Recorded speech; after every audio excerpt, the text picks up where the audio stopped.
શ્રી લોચનભાઈ પટેલ છે. હું દાહોદ જિલ્લાના ધાનપુર તાલુકાની માળફળિયા બ્રહ્મ બગુડા પ્રાથમિક શાળામાં ધોરણ 5 માં અભ્યાસ કરું છું. મારી વાર્તાનું નામ છે તોફાની છોકરાનું પરાક્રમ. એક ગામ હતું. આ ગામમાં ચિત્રા કાકા નામનો એક મોટો ખેડૂત રહેતો હતો. ચિત્રા કાકાનો એકનો એક છોકરો ખૂબ તોફાની હતો. છોકરો મોટો થયો તેમ છતાં કાણી પાવડીનું કામ કરે નહીં. કંટાળેલા ચિત્રા કાકાએ એક દિવસ ગુસ્સામાં આવીને છોકરાને કહ્યું કે જ્યાં સુધી તું પગભર ના થાય ત્યાં સુધી તારે મારા ઘરમાં પગ મૂકવાનો નથી. બાળ દોસ્તો, પછી શું થયું તમને ખબર છે? ઝુકેગા નહીં સાલા.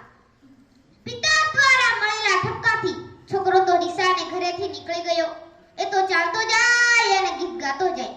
હું તો રીસાઈને ઘરેથી નીકળ્યો, ઘરે જવું ગમતું નથી. મારે કમાવું છે ધન અને દોલત રે, ઘરે જવું ગમતું નથી. એ તો ચાલતો જાય અને ગીત ગાતો જાય. રસ્તામાં તેને તરસ લાગે છે, પણ વનવગડાની વાટે તેને ક્યાંય પાણી મળતું નથી. આગળ જતા એક નદી આવે છે. છોકરો નદી માતાને પ્રણામ કરે છે, પાણી પી અને તો આગળ ચાલવા લાગે છે. ચાલતા ચાલતા સાંજ પડવા આવી. એ તો થાકીને લોથપોથ થઈ ગયો. ત્યાં રસ્તામાં એક મોટો વડલો આવે છે. એ તો ગીત ગાવા લાગ્યો.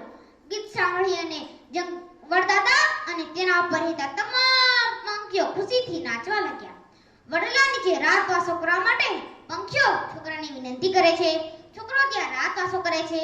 મોર છોકરા માટે કેરીઓ લઈ આવ્યો. કેરીઓ ખાઈ અને છોકરો તો પંખીઓ સાથે વાતો કરતો કરતો સૂઈ ગયો. સવાર પડી. વડદાદા અને પંખીઓને રામ રામ કરી એ તો આગળ ચાલવા લાગ્યો. છોકરો તો ચાલતો જાય અને પોતાની ભૂલો કબૂલતો જાય.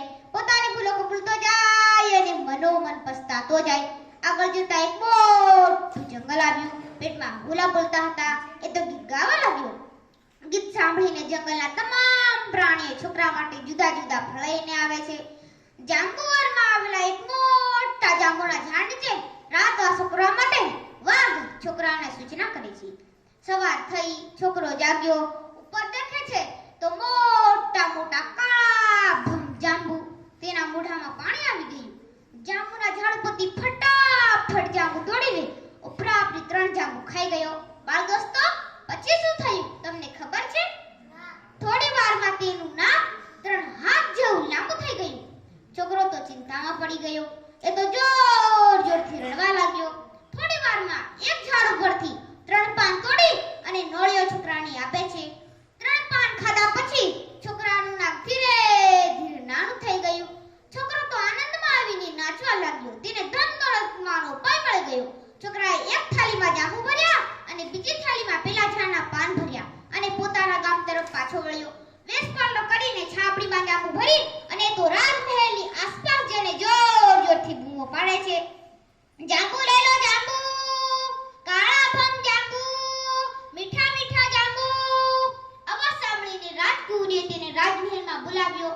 100 રૂપિયામાં જાંબુની છાપડી આપીને છોકરો ત્યાંથી જતો રહ્યો. આ બાજુ રાજકુમારી ઉપરાપરી 3 જાંબુ ખાઈ ગઈ. બાળ દોસ્તો, પછી શું થયું તમને ખબર છે? થોડી વારમાં રાજકુમારીનું નાક 3 હાથ જેવું લાંબુ થઈ ગયું. રાજમહેલમાં હાહાકાર મચી ગયો. રાજાએ દુનિયાભરના ડોક્ટરને વૈદ્ય બોલાવ્યા, પણ પરિણામ શૂન્ય. બરાબર 1 અઠવાડિયા પછી વેશપરલો કરી અને છોકરો રાજમહેલની આસપાસ જઈને જોર જોરથી બૂમો પાડે છે. ગિરનારનો વૈદ્ય છું, ગડા ગુમડા લુગડા લંગડા બેરા બગડાને સાજા કરું છું. જય ગિરનારી. છોકરાનો અવાજ રાજાનો સિપાઈ સાંભળે છે અને તેને રાજદરબારમાં લઈને જાય છે. રાજકુમારીનું નાક નામ કરી આપવા માટે રાજા તેને વિનંતી કરે છે. છોકરો દવા કરવાની હા પાડે છે અને સાથે સાથે એક શરત પણ મૂકે છે.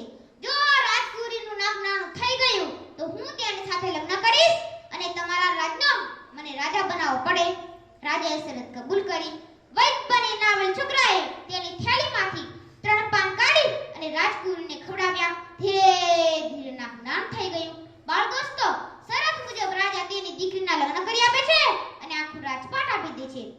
રાજા બનેલો છોકરો ખુશીથી નાચવા લાગ્યો અને ગીત ગાવા લાગ્યો. મને મળી ગઈ રાજાની કુંવરી, ઘરે જવું ગમતું નથી. મને